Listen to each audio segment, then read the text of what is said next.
के गठन की कवायद तेज हो गई है और आज दिल्ली में जेडीयू बीजेपी नेताओं की बैठक है। संजय झा, ललन सिंह दिल्ली पहुंच चुके हैं। बीजेपी के केंद्रीय नेताओं से बातचीत आज करेंगे। सूत्रों की माने तो बीजेपी जेडीयू दोनों स्पीकर पद चाहते हैं। स्पीकर के अलावा सरकार में महत्वपूर्ण विभागों को लेकर भी दावेदारी है। बीजेपी हर हाल में स्पीकर का पद अपने पास ही रखना चाहती है। कल देर रात तक पटना में प्रदेश बीजेपी के नेताओं ने इस पर चर्चा की थी। चिराग मांझी और उपेंद्र कुशवाहा से बातचीत की जिम्मेदारी धर्मेंद्र प्रधान ने संभाल रखी है। सूत्रों की माने तो इन तीनों सहयोगी दलों के साथ सरकार गठन को लेकर सहमति बन चुकी है। 19 नवंबर को बीजेपी और जेडीयू विधानमंडल दल की अलग अलग बैठक बुलाई गई है। दोनों दल की बैठक के बाद एनडीए विधानमंडल दल की बैठक भी 19 नवंबर को होगी। 20 नवंबर को पटना के गांधी मैदान में शपथ ग्रहण समारोह होगा। इस वक्त की बड़ी खबर आपको बता रहे हैं। देखिए, जिस तरीके से उम्मीदवारों को लेकर, सीटों को लेकर मंथन चल रहा था चुनाव से ठीक पहले, ठीक वैसे ही अब पद को लेकर किसे कौन सा विभाग देना है, कौन मंत्री बनेगा, कौन विधायक बनेगा, कौन स्पीकर रहेगा, इस पर चर्चा हो रही है। और देखिए, विधायक तो जनता ने तय कर दिया है, लेकिन अब मंत्री कौन बनेगा, किसे कौन सा विभाग देना है, कौन स्पीकर बनेगा, इस पर चर्चा चल रही है।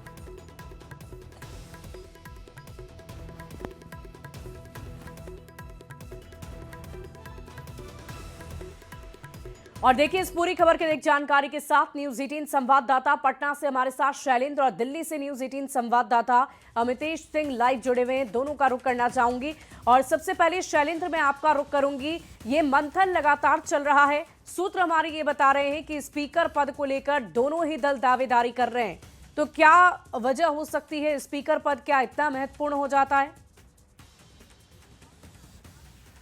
आप बिल्कुल देखिए, सरकार चलाने के लिए और सदन चलाने के लिए विधानसभा अध्यक्ष की भूमिका काफ़ी महत्वपूर्ण होती है। और सबसे बड़ी बात है कि नीतीश कुमार चाहते हैं कि जो विधानसभा अध्यक्ष हों वो जदयू के हों। लंबे समय तक एनडीए की सरकार में भी जदयू के कोटे में विधानसभा अध्यक्ष रहे। तो अब बीजेपी चाहती है कि बीजेपी के कोटे में विधानसभा अध्यक्ष है, चूँकि बड़ी पार्टी है, संख्या अधिक है। तो इन बातों पर जिक्र है। और साथ ही साथ जो मंत्रिमंडल है, मंत्रिमंडल में जो महत्वपूर्ण विभाग है, चूँकि चिराग पासवान के पार्टी के द्वारा भी कई महत्वपूर्ण विभागों की डिमांड की जा रही है, उपेंद्र कुशवाहा के द्वारा भी महत्वपूर्ण विभाग मांगे जा रहे हैं। तो ऐसे परिस्थिति में चूँकि विभाग की संख्या भी सीमित है और जो महत्वपूर्ण विभाग है वो पहले से जदयू और बीजेपी के खाते में है, तो ऐसे परिस्थिति में इन चीज़ों पर भी आपसी सामंजस्य बिठाना है।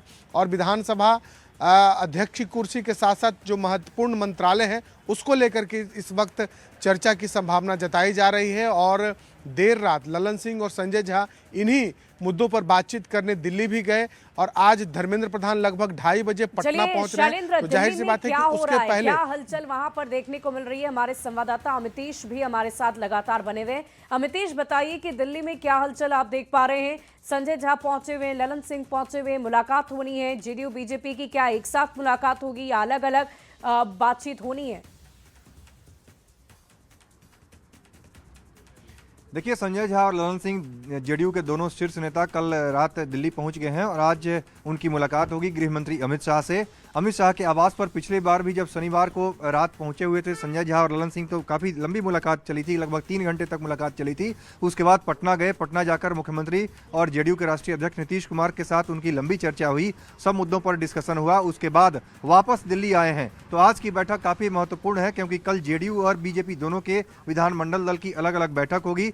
उसके बाद एनडीए विधानमंडल दल की बैठक होगी, इसमें नीतीश कुमार को नेता चुना जाएगा। उसके पहले हर मुद्दे को बीजेपी जेडीयू आपस में सुलझा लेना चाहते हैं। जैसा शैलेंद्र ने कहा कि स्पीकर के पद दोनों चाहते हैं। पिछली बार चूंकि जेडीयू के सीटों की संख्या काफी कम हुई थी, इसलिए बीजेपी ने 2 डिप्टी सीएम लिए थे और एक स्पीकर का पद भी लिया था। निश्चित रूप से उसके पहले देखा जाए तो सुशील मोदी जब डिप्टी सीएम हुआ करते थे तो अकेले एक डिप्टी सीएम था, लेकिन पिछली बार चूंकि जेडीयू की सीटों की संख्या काफी कम थी तो उसका फॉर्मूला निकाला गया, 2 डिप्टी सीएम बीजेपी के बने थे और स्पीकर का पद भी बीजेपी के खाते में रहा था। इस बार जेडीयू उस पर दावा कर रही है, चूंकि बराबर लगभग सीटें हैं, थोड़ी सीटें जरूर ज्यादा हैं जेडीयू से ज्यादा है बीजेपी की, लेकिन दोनों स्पीकर का पद चाहते हैं। इसके अलावा महत्वपूर्ण मंत्रालय, क्या संभावना है, क्या चर्चा इस बात की भी हो रही है अगर बना दिया जाए जेडीयू के दल से और अगर अध्यक्ष विधानसभा के स्पीकर के तौर पर बीजेपी अपना चेहरा रखती है, क्या ऐसी भी कोई संभावना बन सकती है?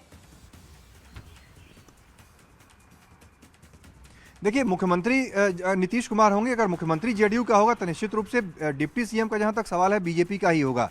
डिप्टी सीएम कितना होगा इसको लेकर के चर्चा जरूर होगी। आज की बैठक में अंतिम मुहर लगेगी। बीजेपी क्या चाहती है, क्या फॉर्मूला दिया जाता है, क्या एक डिप्टी सीएम होगा या 2 डिप्टी सीएम होंगे, 2 डिप्टी सीएम के साथ साथ फिर स्पीकर का पद किसके पास होगा। और अमूमन 2 बड़ा मंत्रालय जो अब तक देखते हम लोग आए हैं पिछले 20 सालों से कि नीतीश कुमार के पास ही गृह मंत्रालय रहा है, होम मिनिस्ट्री उनके पास रही है, और वित्त मंत्रालय जो रहा है वो सुशील मोदी पहले संभालते थे, बाद में सम्राट चौधरी के पास गया, इसके पहले तारकिशोर प्रसाद के पास था। तो निश्चित रूप से जो वित्त मंत्रालय और गृह मंत्रालय जो महत्वपूर्ण मंत्रालय है, क्या उसमें कुछ एक्सचेंज हो सकता है आज की बैठक में, इस पर भी चर्चा होने की संभावना जो हमारे सूत्र बता रहे हैं उसके मुताबिक। संवाददाता शैलेंद्र भी लगातार पटना से बने हुए। शैलेंद्र, हम आपसे ये जानना चाहेंगे कि अभी तो स्पीकर पद को लेकर मंथन चल रहा है, मंत्रिमंडल को लेकर मंथन चल रहा है, लेकिन इन सब के बीच कितनी मंत्री बनाए जा सकते हैं, किस दल से, क्या संभावित फॉर्मूला हो सकता है? और साथ ही साथ एक महत्वपूर्ण बात हम आपसे ये भी जानना चाहेंगे, समझना चाहेंगे, क्योंकि महिलाओं की वजह से एक बड़ा वोट प्रतिशत महिलाओं का रहा और इसी की वजह से ये बम्पर जीत एनडीए को मिली है। तो क्या कोई ऐसी भी संभावना हो सकती है, क्या ऐसी भी कोई चर्चा है कि डिप्टी सीएम में कोई महिला का चेहरा सामने आ सकता है? बिल्कुल, देखिए इस पर भी चर्चा हो रही है और जो सियासी गलियारे से जो खबरें आ रही हैं कि डिप्टी सीएम भी महिला को बनाया जा सकता है। हालांकि इस पर आधिकारिक तौर पर किसी का बयान नहीं आया है, लेकिन जो एक आम चर्चा का विषय है कि जिस तरीके से बड़ी संख्या में बिहार में महिलाओं ने वोट किया और महिला विधायक भी चुनाव जीत करके कई आई हैं, तो जो महिला विधायक हैं उन्हें भी मौका मिलना चाहिए। और ये बात साफ तौर पर लग रहा है कि मंत्रिमंडल के सदस्यों की में महिलाओं की भागीदारी और अन्य चीज़ जो है इसमें इस बार कहीं ना कहीं महिलाओं की जो उपस्थिति है वो ज़्यादा कहीं ना कहीं जरूर दिखाई देगी, क्योंकि जिस तरीके से बड़ी संख्या में महिलाओं ने वोट किया है। इसके साथ और भी कई मुद्दे हैं जिस संख्या बल्कि हम बात कर लें, पर अगर ना भी वो महिलाएं लेकिन मंत्रिमंडल में उनको तरजीह जरूर दी जाएगी, ऐसी जानकारी मिल रही है। चलिए शैलेंद्र, आप लगातार हमारे साथ बने रहे, हम फिर आपसे जुड़ेंगे और पूरी जानकारी लेंगे। और इसी बीच जेडीयू प्रवक्ता नीरज कुमार क्या कुछ कह रहे हैं, पहले दर्शकों को वो सुनवा देते हैं। राज तिलक की करो तैयारी, ये आम लोगों की भावना है और इसमें आदरणीय प्रधानमंत्री जी सहित एनडीए के विभिन्न घटक दल के नेताओं, शीर्ष नेताओं के आने की सूचना है। जो मीडिया के सूत्रों के हवाले से पता चला है तो हसरत भरी निगाह से लोग उम्मीद लगाए बैठे हैं और राष्ट्रपिता महात्मा गांधी के चरणों में शीश झुका करके वह कार्यक्रम आयोजित होगा, वह राज्य की राजनीति में मील का पत्थर साबित होगा। और देखिए हमारे साथ न्यूज 18 संवाददाता शैलेंद्र और अमितेश दोनों ही लगातार बने हुए हैं। और देखिए जनादेश ऐतिहासिक है तो जश्न भी ऐतिहासिक होगा और इसको लेकर बड़ी तैयारी चल रही है। और इसी बीच क्या तैयारियां चल रही है राजधानी पटना के ऐतिहासिक गांधी मैदान में, इसकी जानकारी शैलेंद्र से ले लेते हैं। शैलेंद्र, क्या तस्वीरें गांधी मैदान में आपने देखी है, कैसी तैयारी चल रही है? देखिए भव्य तैयारी है और 2005 के बाद एक बार फिर से मुख्यमंत्री नीतीश कुमार गांधी मैदान में शपथ लेंगे और इस शपथ ग्रहण समारोह में प्रधानमंत्री नरेंद्र मोदी, अमित शाह, जेपी नड्डा के साथ साथ एनडीए शासित राज्य के सभी मुख्यमंत्री, उप मुख्यमंत्री और एनडीए के जो अन्य सहयोगी होंगे वो आएंगे। लिहाजा एक 2 बड़ा मंच बनाया जा रहा है जिस पर एक और एनडीए के विधायक भी रहेंगे और तमाम जो बड़े चेहरे वो भी रहेंगे। और सबसे बड़ी बात है कि चूंकि गांधी मैदान एक काफ़ी बड़ा इलाका है, काफ़ी बड़ा मैदान है, तो वहाँ लाखों की तादाद में लोग भी पहुँचेंगे अलग अलग जगहों से। जो अलग अलग जो विधायक चुनाव जीत करके आए हैं वो तमाम लोग और उनके समर्थक वहाँ पे मौजूद रहेंगे। तो एक बहुत ही बड़ा, भव्य और ऐतिहासिक कार्यक्रम किया जाना है और कहीं ना कहीं इस शपथ ग्रहण समारोह से एक मैसेज भी देश में दिया जाएगा एनडीए की एकजुटता का, क्योंकि एक बड़ा मंच होगा जिस मंच पर एनडीए के तमाम घटक दलों के साथ साथ देश के प्रधानमंत्री नरेंद्र मोदी भी मौजूद होंगे। जी वाकई शैलेंद्र, बड़ी तैयारी की जा रही है। और इसी बीच अमितेश से हम जान लेते हैं, क्योंकि आपने अभी अभी चर्चा की कि बहुत सारे दिग्गज लोग दिल्ली से भी, अलग अलग राज्यों से भी मुख्यमंत्री एनडीए घटक दल के बड़े चेहरे आ सकते हैं। अमितेश, कौन कौन शामिल हो सकता है, किसी किसी आमंत्रण भेजा गया है, कोई जानकारी आपके पास? देखिए, बहुत बड़ी जीत मिली है, ऐतिहासिक जीत मिली है। और खुद प्रधानमंत्री ने भी बेतिया की रैली में कहा था, जब चुनाव प्रचार के आखिरी दिन गए थे, उन्होंने कहा था कि शपथ ग्रहण समारोह में हम आएंगे। तो प्रधानमंत्री का गांधी मैदान पहुंचना, पटना पहुंचना एकदम तय है और प्रधानमंत्री के ही हिसाब से पूरा शेड्यूल तय किया जा रहा है शपथ ग्रहण समारोह का। तो निश्चित रूप से प्रधानमंत्री जाएंगे। इसके अलावा बीजेपी के तमाम जो शीर्ष नेता हैं, राजनाथ सिंह जो कि रक्षा मंत्री हैं, गृह मंत्री अमित शाह और बीजेपी के राष्ट्रीय अध्यक्ष जेपी नड्डा के भी जाने की पूरी संभावना है। इसके अलावा बीजेपी और एनडीए शासित राज्यों के मुख्यमंत्री और उप मुख्यमंत्रियों को भी इसमें बुलाया जा रहा है। तो निश्चित रूप से एक भव्य आयोजन बीजेपी की तरफ से किया जा रहा है, एनडीए की तरफ से किया जा रहा है। वाकई बड़ी तैयारी रखी गई है पटना के ऐतिहासिक गांधी मैदान में और भव्य तैयारी है जिसे देखना दिलचस्प होगा। बहुत बहुत शुक्रिया आप दोनों का हमारे साथ जुड़ने के लिए, तमाम जानकारी के लिए। बढ़ते आगे, अब आपको एक बहुत ही खूबसूरत तस्वीर दिखाते हैं। चुनाव में प्रचंड जीत के बाद बिहार के मुख्यमंत्री नीतीश कुमार को उनके बेटे निशांत कुमार ने गले लगाकर बधाई दी है। न्यूज़ 18 पर आप एक्सक्लूसिव और सबसे खूबसूरत तस्वीर देख रहे हैं। ये तस्वीर 1 अणे मार्ग की है जब दोनों ने एक दूसरे का अभिवादन किया है। तो देखिए, बिहार के मुख्यमंत्री नीतीश कुमार और उनके बेटे निशांत कुमार हैं, कैसे गले लगाकर अपने पिता को प्रफुल्लित मन से, उत्साहित मन से उन्होंने जीत की बधाई दी है। वो तस्वीरें हम आपको दिखा रहे हैं। सुपर एक्सक्लूसिव तस्वीर जो आपने अभी कहीं नहीं देखी होगी, वो न्यूज़ 18 बिहार झारखंड सबसे पहले आप तक पहुंचा रहा है। बिहार के मुख्यमंत्री नीतीश कुमार और उनके बेटे निशांत। बढ़ते आगे, बिहार में प्रचंड बहुमत मिलने के बाद एक बार फिर नीतीश कुमार मुख्यमंत्री पद की शपथ लेने के लिए तैयार हैं। 20 नवंबर को शपथ ग्रहण समारोह होगा। जनता ने इतना बड़ा जनादेश दिया है तो जनता के सामने ही नीतीश कुमार शपथ भी लेंगे और इसी को लेकर पटना के ऐतिहासिक गांधी मैदान में ऐतिहासिक शपथ ग्रहण समारोह की तैयारी की जा रही है। वहीं गांधी मैदान 20 नवंबर तक के लिए आम लोगों की एंट्री पर रोक भी लगा दी गई है। सुरक्षा व्यवस्था के मद्देनजर ये बड़ी तैयारी की गई है ताकि किसी भी तरह की कोई अप्रिय घटना ना हो, क्योंकि एक ऐतिहासिक और भव्य और दिव्य कार्यक्रम होने वाला है।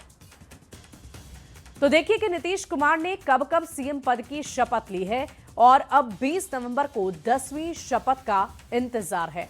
तो हम बार बार आपको यही जानकारी दे रहे हैं कि ऐतिहासिक इसलिए है क्योंकि 10वीं बार वो शपथ लेने जा रहे हैं। पहली तस्वीर आपको 3 मार्च 2000 की दिखा रहे हैं, उसके बाद 24 नवंबर 2005 की ये तस्वीर है, 26 नवंबर 2010 की तस्वीर और 22 फरवरी 2015 की तस्वीर है। चौथी बार लेते हुए 20 नवंबर 2015 की तस्वीर दोबारा की ये तस्वीर है जब 5वीं बार उन्होंने शपथ लिया। 26 जुलाई 2017 6वीं बार और इसके अलावा 16 नवंबर 2020 को 7वीं बार, 10 अगस्त 2022 8वीं बार और 28 जनवरी 2024 9वीं बार और 10वीं बार 20 नवंबर को शपथ लेने जा रहे हैं, जो एक रिकॉर्ड होगा और इसीलिए इस कार्यक्रम को ऐतिहासिक बनाया जा रहा है।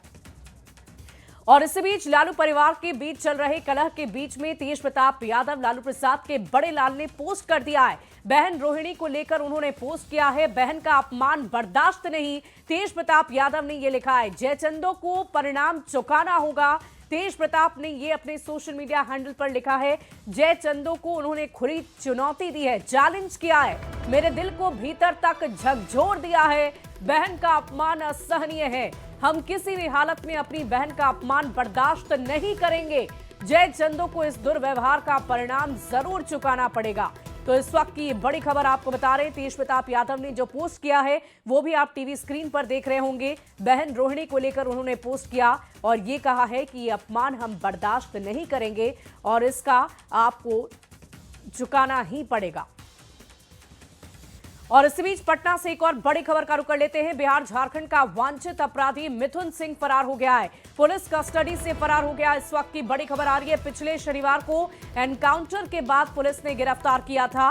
पैर में गोली लगी थी, एनएमसीएच में इलाज चल रहा था। मिथुन के फरार होने की खबर से पटना पुलिस में हड़कंप मचा हुआ है। हत्या समेत कई संगीन मामलों का आरोपी रहा है मिथुन। खुसरूपुर 4 लेन के पास पुलिस के साथ शनिवार की देर रात मुठभेड़ हुई थी और इसी मुठभेड़ में ये पकड़ा गया था। कई संगीन मामलों का आरोपी है जो फरार बताया जा रहा है, पुलिस कस्टडी से फरार हो गया है। ये बड़ी खबर आपको बता रहे हैं। और इसी बीच मुजफ्फरपुर से एक बड़ी खबर आ रही है। रेलिंग तोड़कर नदी में गिरा है कंटेनर। कर्जा थाना क्षेत्र के रेवा रोड कर्जा NH 722 की घटना। कर्जा पुल की रेलिंग तोड़कर दाने में नदी में गिरा कंटेनर। स्थानीय लोगों ने ड्राइवर को सुरक्षित बाहर निकाला। अहले सुबह कर्जा पुल पर यह हादसा हुआ। बाल बच गए हैं ट्रक के ड्राइवर। लोगों ने सुरक्षित बाहर निकाला है। हादसे की सूचना मिलते ही कर्जा थाना पुलिस टीम मौके पर पहुंची है। घटना के बाद इस मौके पर लोगों की भीड़ एकत्रित हो गई। बड़ी खबर आपको बता रहे हैं। और देखिए एक बार और बड़ी जानकारी आपको देते, पटना से बहुत बड़ी खबर आ रही है। बिहार झारखंड का वांछित अपराधी मिथुन सिंह फरार हो गया है। पुलिस कस्टडी से फरार हो गया। पिछले शनिवार को एनकाउंटर के बाद पुलिस ने गिरफ्तार किया था। पैर में उसके गोली लगी थी। NMCH में इलाज चल रहा था। मिथुन के फरार होने की खबर से पटना पुलिस में हड़कंप मच गया है। हत्या समेत कई संगीन मामलों का आरोपी रहा है मिथुन। खुसरूपुर 4 लेन के पास पुलिस के साथ शनिवार की देर रात मुठभेड़ हुई थी। और इस पूरी खबर की अधिक जानकारी के साथ न्यूज 18 संवाददाता संजय हमारे साथ फोन लाइन पर है। संजय, आखिर ये वांछित अपराधी कैसे फरार हुआ, कब फरार हुआ, पूरी जानकारी दें।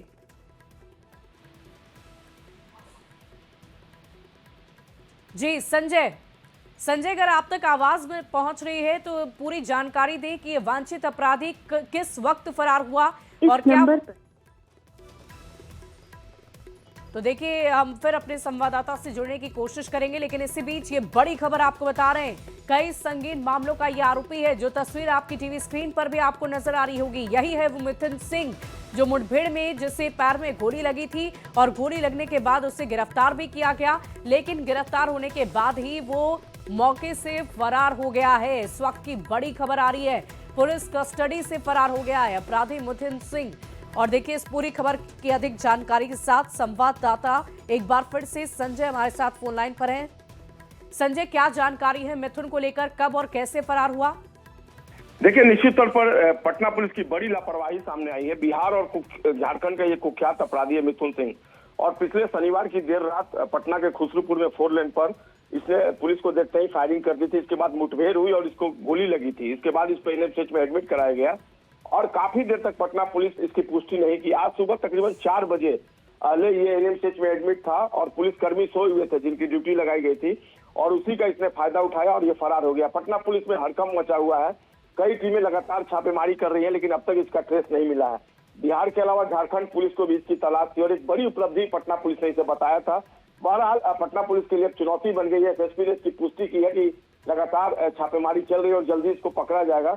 लेकिन पुलिस के दावे अपनी जगह, हकीकत यही है कि मिथुन जो है वो पुलिस कस्टडी से फरार हो गया। जी चलिए इस पूरी खबर पर लगातार नजर बनाए रखे संजय, फिर जुड़ेंगे आपसे, पूरी जानकारी लेंगे। बहुत बहुत शुक्रिया आपका।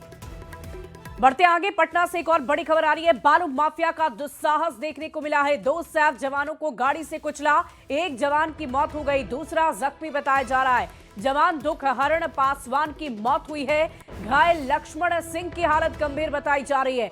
खनन विभाग की छापेमारी के दौरान कुचल दिया। दुल्हिन बाजार थाना क्षेत्र की घटना बताई जा रही है। इस वक्त की बड़ी खबर आपको पटना से बता रहे हैं। बालू माफिया का दुस्साहस, 2 सैफ जवानों को गाड़ी से कुचला, एक जवान की मौत।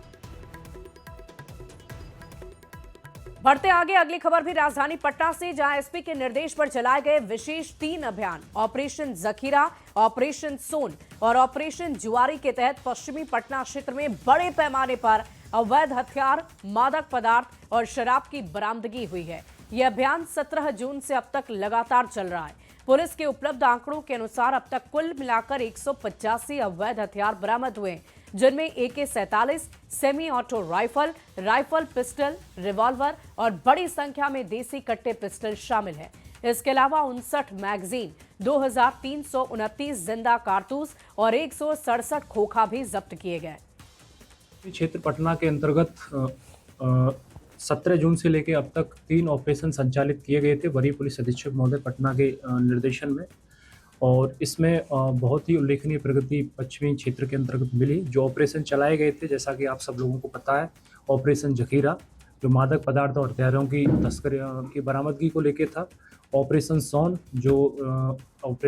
जो था गंगा नदी और सोन नदी में जो रंगदारी मांगते थे, अवैध बालू निकाली जाती थी, उनके खिलाफ था, कार्रवाई को लेकर था।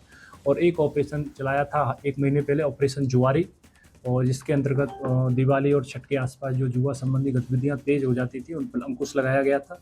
तीनों ही ऑपरेशन सफलतापूर्वक संचालित रहे। और फिलहाल इस बुलेटिन